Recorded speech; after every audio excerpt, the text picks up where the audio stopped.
Next, Berkshire Hathaway Chairman and CEO Warren Buffett talks about the U.S. economy and the challenges facing the global economic recovery. He spoke with the president of the Economic Club of Washington, David M. Rubenstein.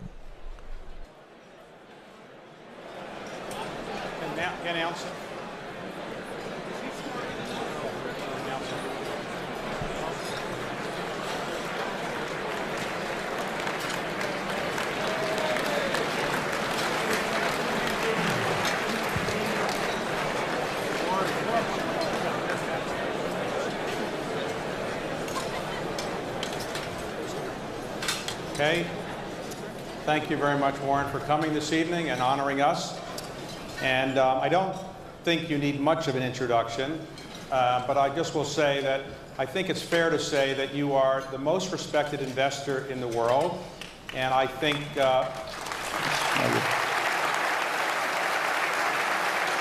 the most respected businessman in the world, not just because you've made a great deal of money, but because you've done it with enormous integrity and humility, and as people will see tonight, with enormous sense of humor. And in addition to being a business person that everybody would aspire to be, he has in recent years become, with Bill Gates and Melinda Gates, the largest philanthropist in the world.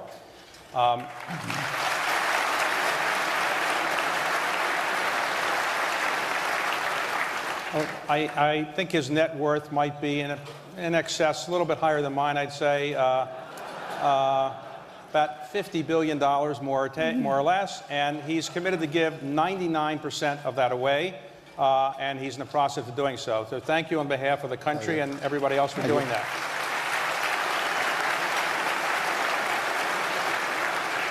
Your background is pretty well known, but some people may not know that you actually spent much of your formative years in Washington, D.C. Your father was elected to the Congress, so you moved here.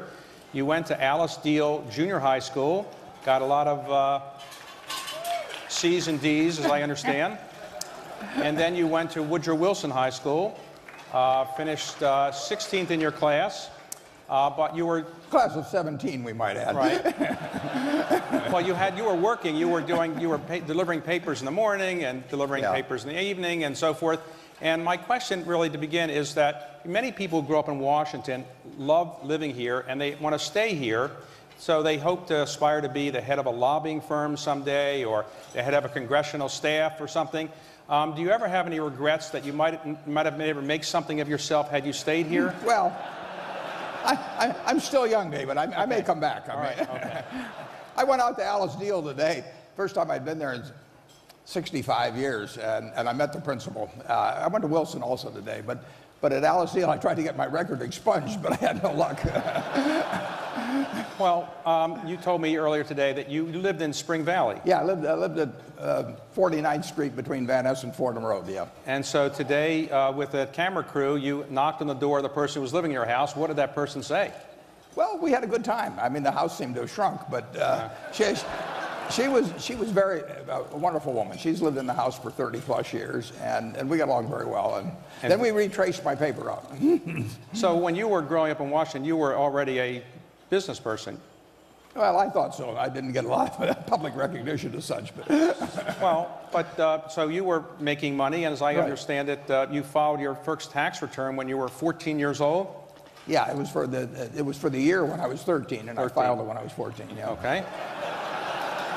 And did you think the tax rates were too high then, or not? It hurt more in those days. I did deduct my bicycle and my watch as business expenses, and only because the statute of limitations is applied. I took them entirely. Apparently, I never used my bicycle for pleasure or my watch. I never looked at my watch except when I was delivering papers. So after you graduated from Woodrow Wilson, you then went to actually the University of Pennsylvania for a year and a half, and then you transferred back to the University of Nebraska. Why did you leave Penn? That was a great business school. Why did you leave? Yeah, I felt I would. I wanted to quit after 1 year, to give you the honest answer on it. My father talked me, he kind of talked me into going to college in the first place, and then he talked me into going a second year, but he said if I went a second year, then I could drop out. And so then I went back to Nebraska. That way I got out of college in 3 years, and so it sped things up. And I plan to live in Nebraska. So when you graduated from the University of Nebraska, you applied to Harvard Business School and were rejected. That's true. Has Harvard ever announced that they've regretted that decision? Well, I understand the development officer is kind of unhappy.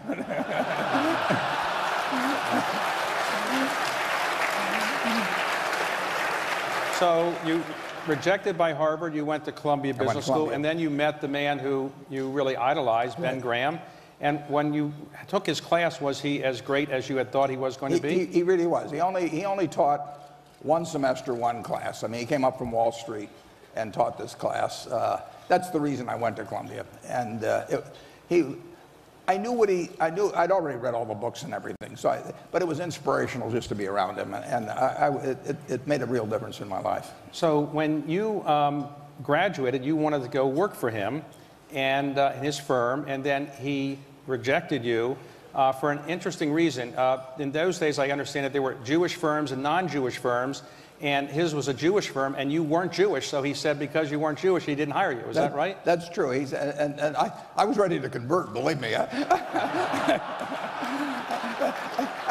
think they might have felt it was a little phony at the time. So but it was true that there were very few firms in Wall Street that would hire Jews at that time. And Ben only employed 5 or 6 people.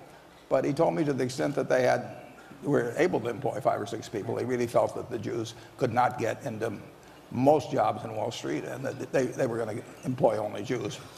Well, his name was Ben Graham, but actually his real name was? Ben Grossbaum. Well, his parents, I think they changed their name. Yeah, my son is named Howard Graham Buffett, named after Ben, and he's very glad that Ben's father changed his name. So you moved back for a while to Nebraska, but then he ultimately changed his mind and you went to work for Ben Graham. I kept pestering him. Yeah, I made a real pest of myself. And in those years, what did you aspire to do? Did you aspire to become a very wealthy person? Would you want to be buying stocks? Would you want to buy companies? What was your aspiration in those early days? I loved just analyzing securities. I just spent hours and hours and hours. I kept turning the pages of Moody's, which instead of going, you had no internet then or anything else, so you had 2 sources of information, Moody's and Standard & Poor's. And we happened to have these sets of Moody's. They were in aggregate, probably about 8,000 pages, about 5 different manuals. And I went through those page by page. And, well, it must have been exciting. Yeah, it's a little strange. I mean, I actually went to Amazon a few years ago, and I found an old 1951 Moody's. Now, everybody else is going there for Playboy magazine, but I'm ordering the old Moody's. You've got a strange guy here. Well, when you were working in New York, you were attracted to one of the companies that Ben Graham was involved with, which was Geico. Absolutely. As I understand, you came down and knocked on the door of Geico, and you just started talking with them? Yeah, it was really a lucky day. I was at the Columbia University Library, and I looked up Ben in Who's Who in America, and it had a whole bunch of things, but it said Chairman, Government Employees Insurance Company. So I asked the librarian, how can I learn more about this? I'd never taken any courses in insurance. And he said, well, there's this big BEST manual. If you read that, you can find out about the company. And there was 1 page on government employees insurance. So that Saturday, I got on the first train, and I came down to Washington, and I went to the headquarters of what was then called Government Employees Insurance. And to my total surprise, the place was locked. I mean, people didn't work, and people in Omaha worked on Saturday. People in Washington didn't seem to work on Saturday. So I kept pounding on the door, and finally a janitor came. And I said to the janitor, I said, is there anybody here I can talk to except you? Now, he didn't seem to get offended at that particular introduction. So he said, there's a fellow up on the I think, 6th floor, and he's the only one here. And he was a man named Lorimer Davidson, and Lorimer Davidson changed my life in a big way. He was a wonderful, wonderful man. And he talked with me for maybe 4 hours on a Saturday and gave me an education like I'd never gotten in school. And so you liked it so much, you eventually bought the whole company, right? It's one of those things, yeah. It took a few years. So when you were starting your investment partnership, I think you started around 1956 with a partnership. That's correct. Right?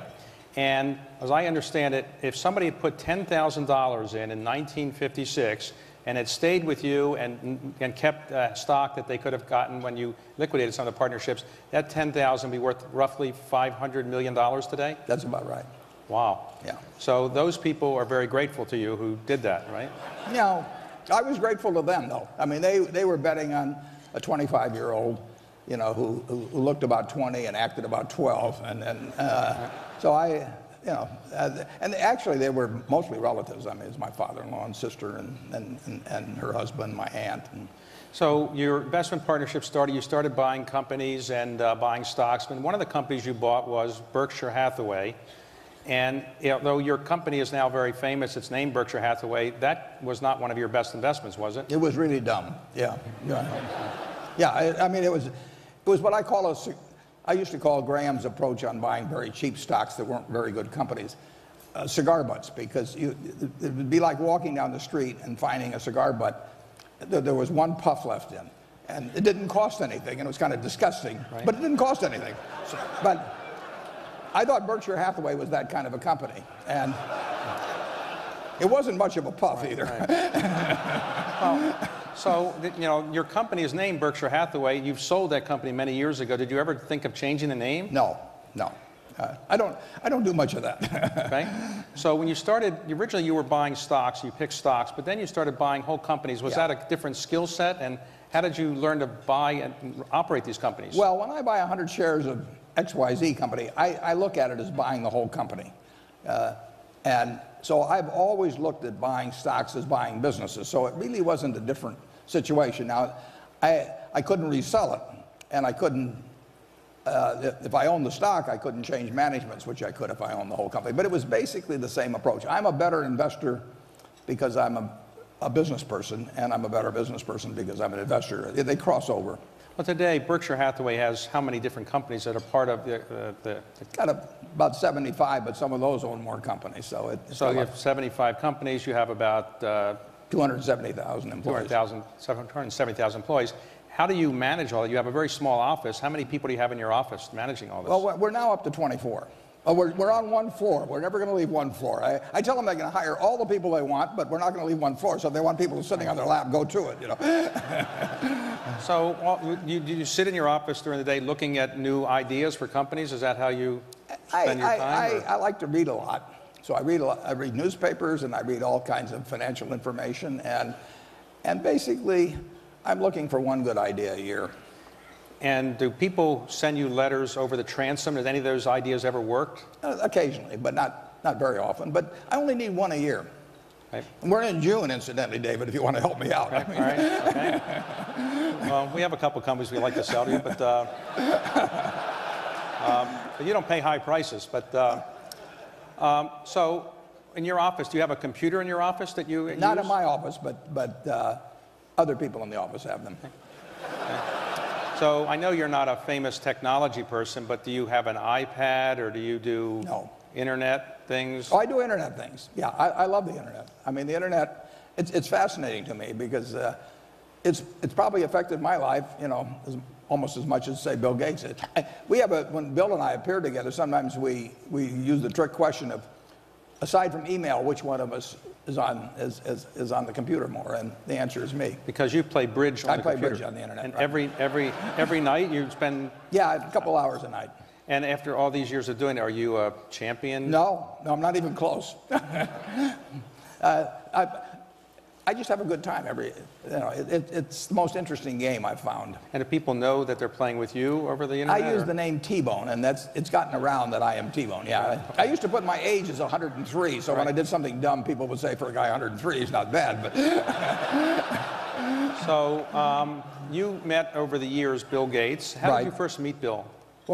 How did you first meet him? I met him on July 5th, 1991. Meg Greenfield, who some of the people here probably knew, had a house out in Bainbridge Island out right there in Seattle. And she'd called me in the late 80s, and she said, Warren, I love Seattle. Do I have enough money to buy a second place? And I said, Meg, anybody that calls me and asks does have enough. It's the ones that don't call. So she bought this house, and she wanted to show it to me then in 1991. So actually, Kay Graham, Raleigh Evans, maybe one or two others went out there and visited Meg, and then Meg knew the senior Gateses, so she called up Bill Sr.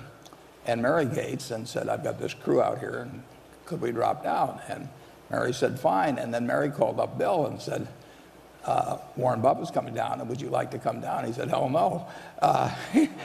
What do I have in common with that guy? You know, he doesn't understand technology. You know, he's hopeless.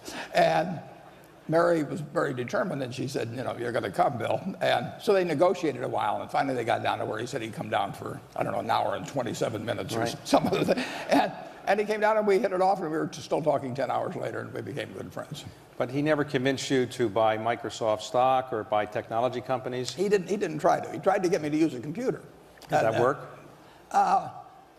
Eventually. When I learned I could play bridge on it, I got interested. I still don't understand what happens with it, though. I thought he originally said, I'll get the most beautiful woman working at Microsoft and come and install That's what he did, but he was engaged to her, so Melinda, so it didn't work. So as you got to know Bill better, did he influence your views on how to make investments, or influence your views on philanthropy? I wouldn't say too much. We have a group of maybe 50 people that started getting together in 1968. We meet every other year. Don Graham was here tonight as the Buffett group. Yeah, and at those meetings we would talk about various subjects, and philanthropy was an important subject. So I think it was maybe in 1993 or something like that. We had a meeting. I think it was in Ireland at that time, and I actually brought along the Gospel of Wealth for everybody to read. We discussed it then. But so our thinking sort of evolved together in a way. But have you ever regretted not getting involved in giving away money earlier in your life, or you've done it? My wife regretted that. She thought I should. She liked the idea of giving away. We both agreed on giving away all the money. I mean, once we had everything we wanted, and we've had everything we wanted. I mean, you know, and the surplus wealth I have has no utility to me. It has all kinds of utility to the rest of the world if used properly. Right. So we agreed on that early. She would have liked the idea of giving away more of it earlier, and I felt that I was going to be a better compounding machine than most places, and that there would be a whole lot more to give away later on. So I told her, I'll pile it up and you unpile it. You know. Okay. All right.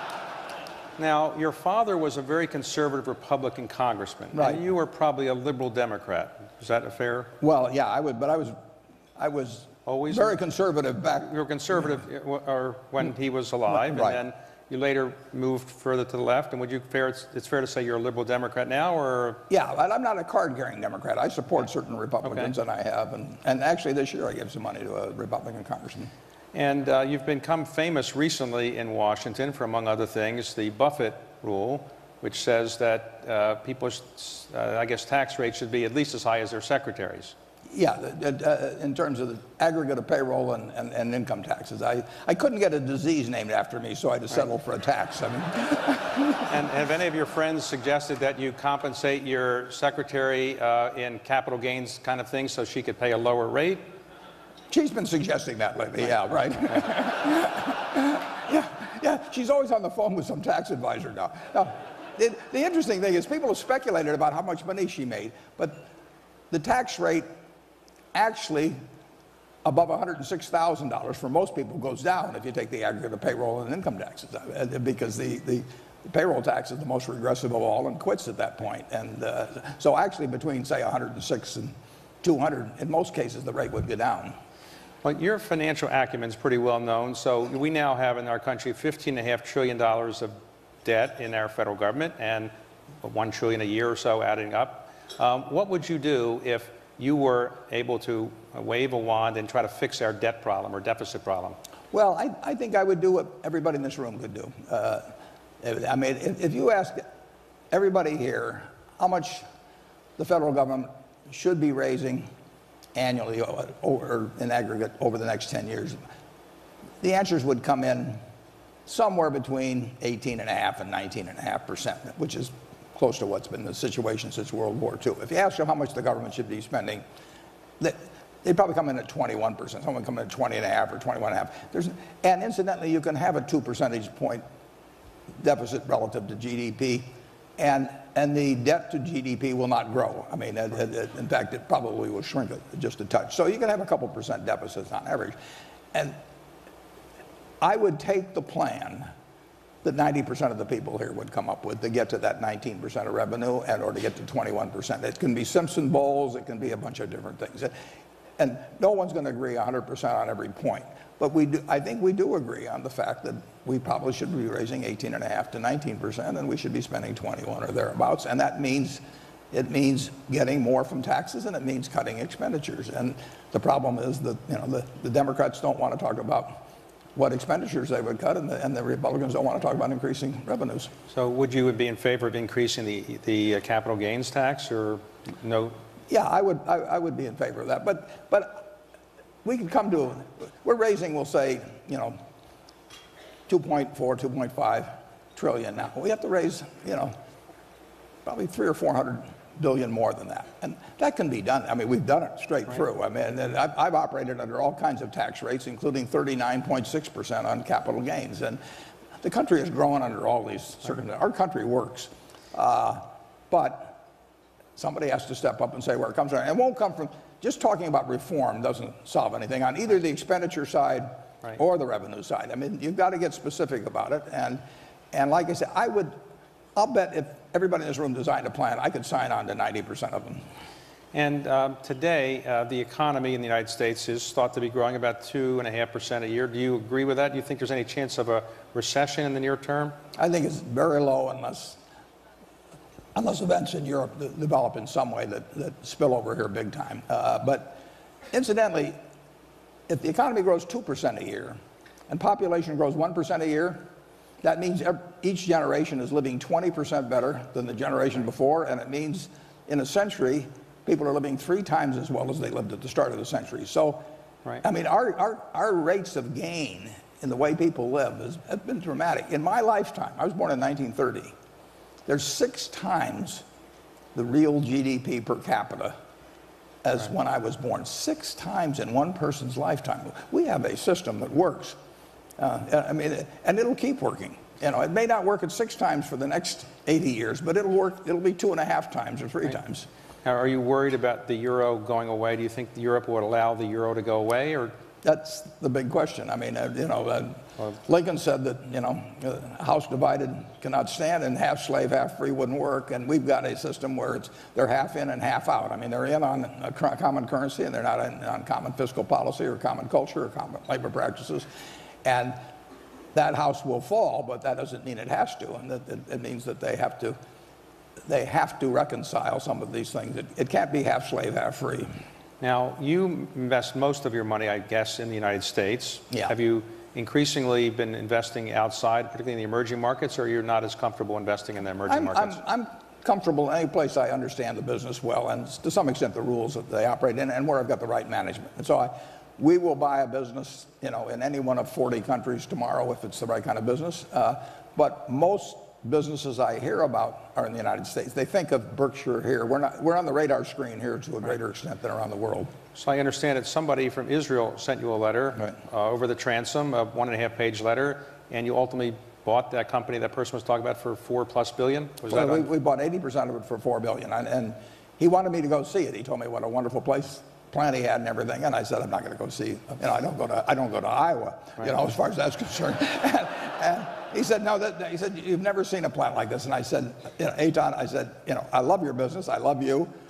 I'll give you $4 billion, but I'm not going to go to, I got to start crossing oceans or anything crazy like that. So he said, well, if you buy the business, will you come? And I said, yes. So we bought the business. And then I went to Israel, and it was everything he said. And he was very pleased. And I said, yes. I said, if I'd seen this thing, I'd have paid you more money. So. That's why I don't go visit businesses. So what about China? Do you invest much there? You go to China very much? We've had 2 big investments. I was sitting in 2002 or 2003 reading the report of PetroChina. And fortunately, it was in English. And I put about $500 million into PetroChina. The government of China owned about 90% of it. We owned 1.3%. So between the two of us, we controlled the company. And we made quite a bit of money out of it. It was a very, very cheap company. I mean, it was one of the huge oil companies in the world. And the whole company was selling for $35 billion in the market. And that was ridiculous. Now, one of your most famous investments is Coca-Cola. You bought it relatively cheaply. It's very good for you, everybody. Now, when you I don't care whether you drink it, just pour it on your neighbor, but open the can. Now, when you were a young boy, you were addicted, I was told, to Pepsi. How did you switch to Coke? Well, I would like to say, of course, that I just finally grew up and understood. When I was a kid, Pepsi was 12 ounces for a nickel, and Coke was 6.5 ounces for a nickel. And if you have any insights into my personality, you'll know which I bought. So, of the investments you've made over the years at Berkshire Hathaway, which one would you say was the single best investment? Is there one that you really are most proud of? Well, the one I'm probably the most emotionally attached to is Geico because of a bunch of reasons, but it goes back to a day in January of 1951, a Saturday. And that, what Lorimer Davidson did for me changed my life. And he didn't have to do it. I mean, I walked in there as some 20-year-old kid on a Saturday, and he spent 4 hours educating me, and then he became a friend for life. And then subsequent people are Jack Byrne and Tony Nicely, who's here tonight. I mean, it's just been a wonderful association, whether we made any money or not. But we've done pretty well on the investment too. But beyond that, it has a special meaning to me. Are there investments that you really wish you had never done? What's your worst investment? I made a lot of terrible deals, and the worst.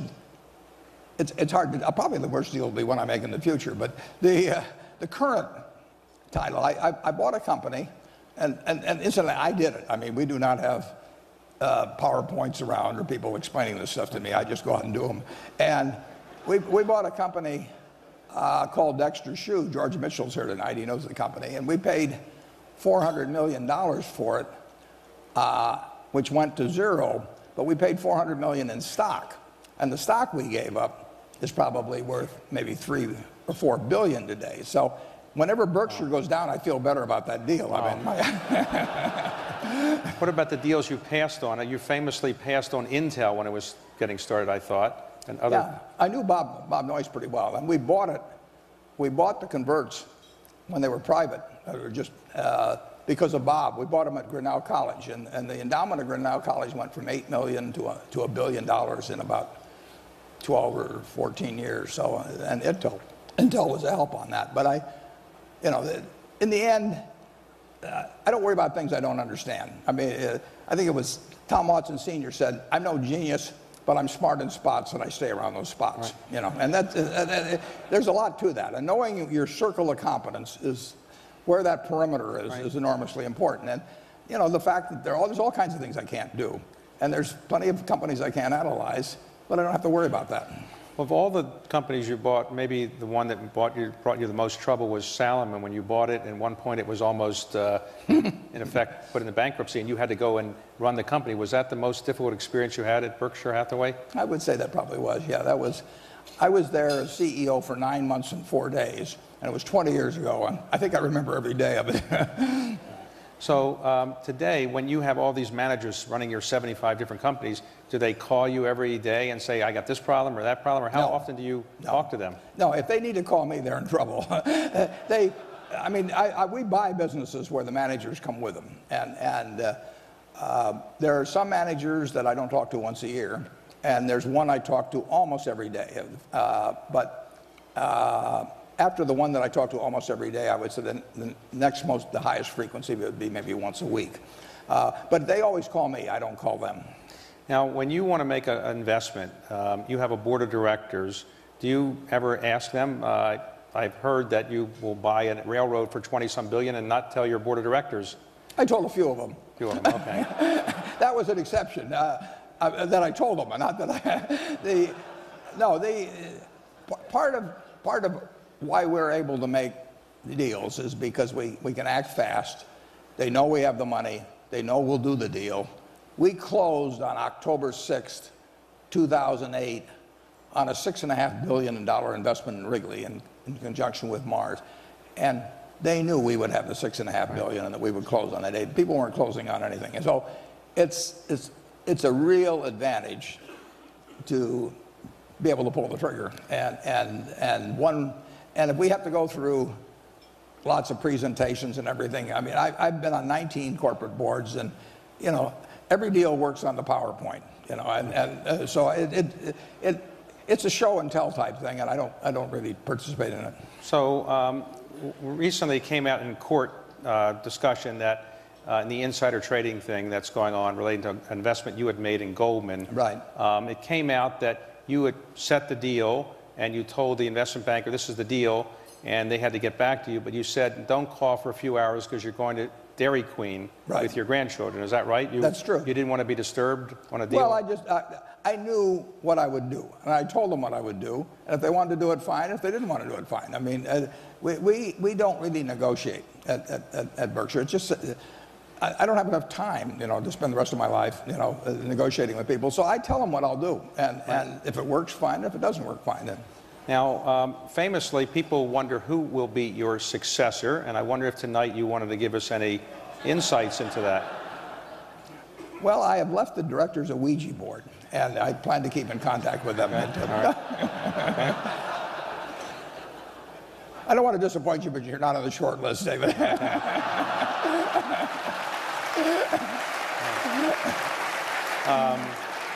Can I be on the long list? So we're in perfect shape for it, though. I will say that we've got successors that are, in most ways are better than I am. But you expect that Berkshire will be around for 20, 30, 40 years as Forever. a big... It's built to be forever. It has a special culture. It has directors who are committed to that. It has managers. We have an organization that would reject anybody that tried to tamper with that culture. And I think it is special, and it can stay special. So today, having achieved all that you have achieved, you've got the admiration of virtually everybody in the world for what you've done. What kind of motivates you to keep going? What are your aspirations over the next 5 years or so? I'm having the time of my life. I mean, I get to do every day exactly what I like to do with people who I love and who seem to like me pretty well. And it doesn't get any better than that. I tell the students that come to see me, and I have 48 universities come out every year, I tell the students, take the job you would take if you didn't need a job. And I've got the job that I don't need a job, and I've got that job. Now, you're giving away 99% of your wealth. You have 3 children, 7 grandchildren, and 9 great-grandchildren. That's it. And do any of them ever say, maybe you could leave some of that to me, or they've never... Well, I'm leaving some of it to them. And one of the things I do is that I don't write a will very often, but when I write a will, I give it to my children first before I sign it. They all read it. They're the executors. And I want 2 things. I want them to understand exactly what's in it, and secondly, I want them to agree with it. I mean, and if they don't, I want them to talk it out now, and we'll figure out what makes sense. And so every, I don't know, 5 or 6 years or 7 years, whenever I do this, they read it, and sometimes there is something that they don't understand in terms of exactly what their duties might be or something of the sort. And then in terms of equating, I've got one son that likes a farm. I've got a farm that he'll get. I've got another daughter that likes the particular house. And I've got these various ways of equating that and percentages and all of that. And in the end, I think they feel very, very lucky in life. So the average person who doesn't have your investment skills and they want to not lose their money, would you recommend that they play the stock market, they buy mutual funds? What do you recommend to the average investor? Well, playing the stock market, playing is not a word I would choose. I would recommend that they put a similar sum, and maybe they'd be earning more as they went along, but save something every month and basically put it in an index fund. Right. They are not in a position to make judgments on stocks themselves. They're not in the game any more than I'm, right. I can prescribe in medicine or something of the sort. They will get a good result. The American economy has done wonderfully. I mean, if you take the 20th century, the Dow started at 66 and it ended at 11,400. Right. Now think of that. How could anybody get a bad result in investing starting at 66 and 11,400? But a lot of people do because they jump in at the wrong time or they think they know this stock versus that stock. But the average person should just consistently buy equities, which to me are by far the most attractive investment choice around, and put it in, and if they do that for 20 or 30 years, they'll do very well. But you don't subscribe to the efficient market theory that says that basically you can't beat the stock market? You subscribe to that theory that you can't, or you? Well, if I'd subscribe to that theory, right. I'd still be delivering papers. Right. Yeah. Right. No, I think I don't think there's any question that certain people who evaluate stocks as businesses can make intelligent decisions about businesses which will enable them to do very well in the securities market. But I don't think somebody that is listening, to a TV channel tell them what to do, or somebody jumping around with histrionics, or even some salesperson who's getting paid more money for selling them something and getting them to change tomorrow is the key to it. Now, you gave away, or committed to give away, the bulk of your money to a foundation set up by other people. Why did you choose not to just have the money go to a foundation named after you that presumably you would control? And how did that idea come about? Well, originally I'd actually planned, I thought my first wife would outlive me and that she would give away the money, so it would have gone to a foundation that she ran. But the idea was to get the money spent. And you say it's run by other people, but if you set up the Ford Foundation, or you set up the Carnegie Foundation, they're being run by other people. It's just that the Carnegie didn't know who they would be, or Henry Ford didn't know who they'd be. So they are going to be run by other people if they extend beyond your lifetime. And I picked people that I had enormous confidence in the fact that they had a similar judgment about where money should go, and where I thought they would do a first-class job of administering it. And then, in the case of the Gates Foundation, I get people that are putting up their own money big time, who are very able people, who are working full-time at it themselves, who aren't charging me anything. And I've got these foundations that are run by my children that it's been wonderful for them, and they each have a separate foundation so that they can follow their own interests and not have to sort of roll logs as to who votes for this one or that one, and it's all worked out perfectly. And what was Bill Gates' reaction when you called him and said, guess what, I'm giving you $50 billion eventually? I think he said, what? No, I shouldn't joke about this. No, I don't remember exactly what he said, but I think he was surprised. Okay. And did he suggest you put your name on the foundation as well? No, I don't want my name on anything. There are all kinds of people that do want their names on it. So if you can sell it to some other guy, why should you give it to me where you don't get anything out of it? Okay, I understand. So, as you go forward now, are there certain things that you would like to accomplish beyond what you've accomplished? Are there certain social problems you'd like to see being solved, or economic problems, or is your goal mostly to keep your company doing well and give away the money? Well, in terms of personally, sure. I want Berkshire.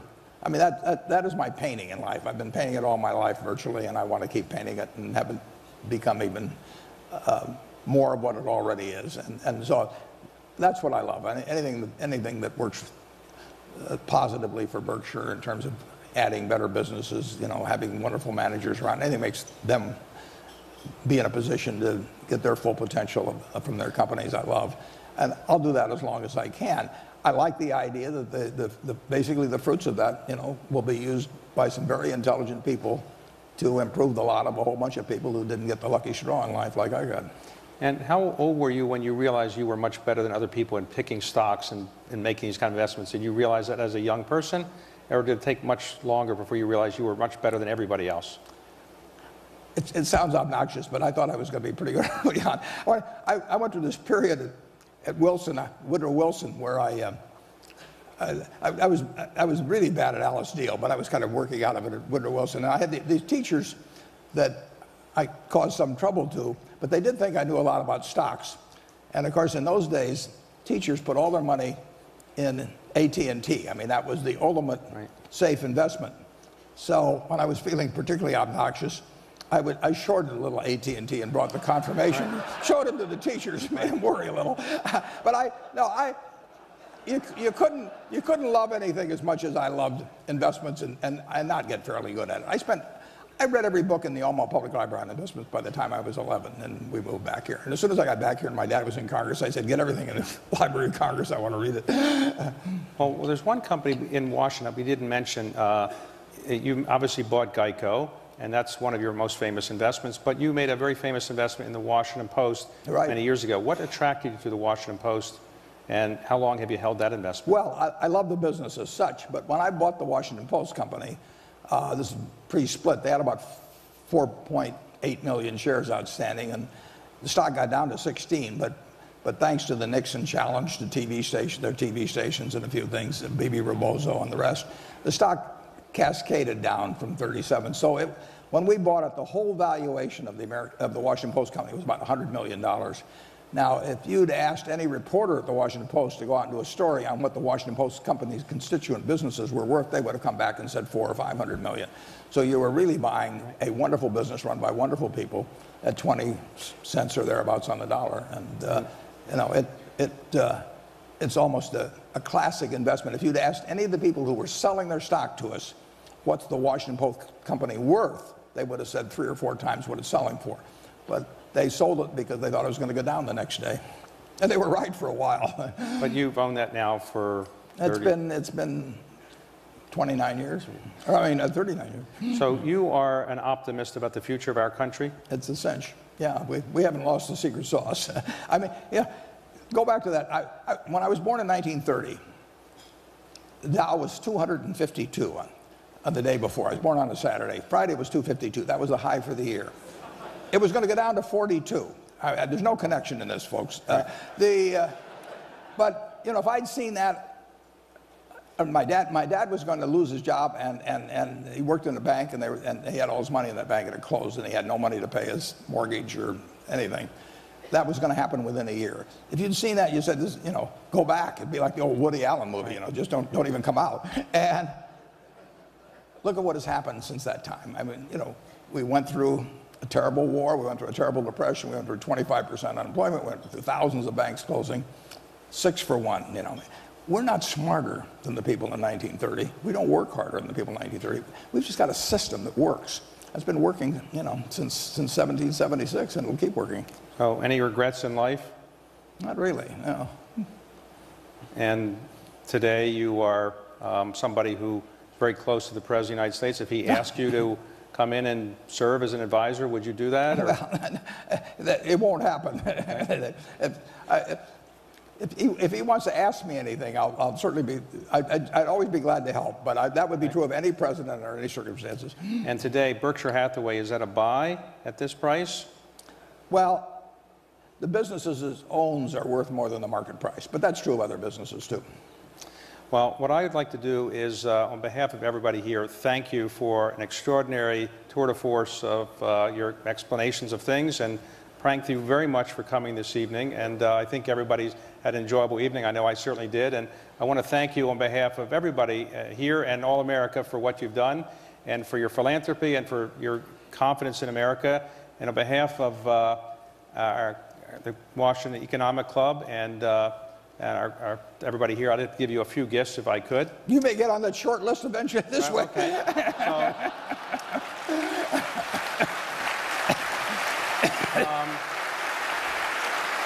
This is a Woodrow Wilson high school jacket we've had made up for you. Go Tigers!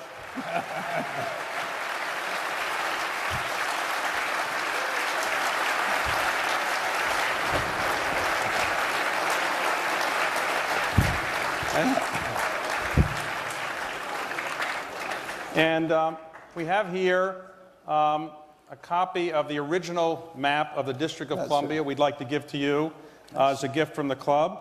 And I'd like to give you as a personal gift a copy of the Declaration of Independence. When we talked about this appearance, you were at the archives, and I think you said you hadn't been there before. It was marvelous. Never been there, and I cornered you, and you said you weren't sure what you had agreed to, but you agreed that you would do this, and I thank you for honoring your commitment to come. And this says, it's inscribed to you, and it says, Warren Buffett, a rare modern man with the essential traits of our founding fathers, great wisdom, courage, and leadership, and also great wealth. Oh, thank you. Thank you very much. Thank you. So, appreciate it. Thanks. Can we head off? Yes, thank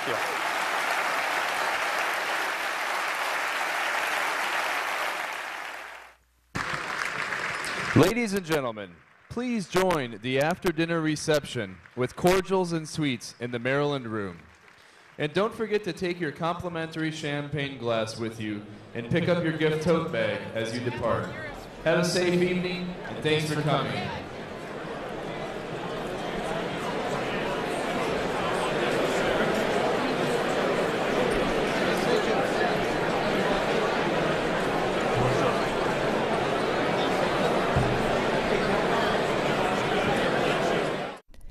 on Washington Journal tomorrow morning.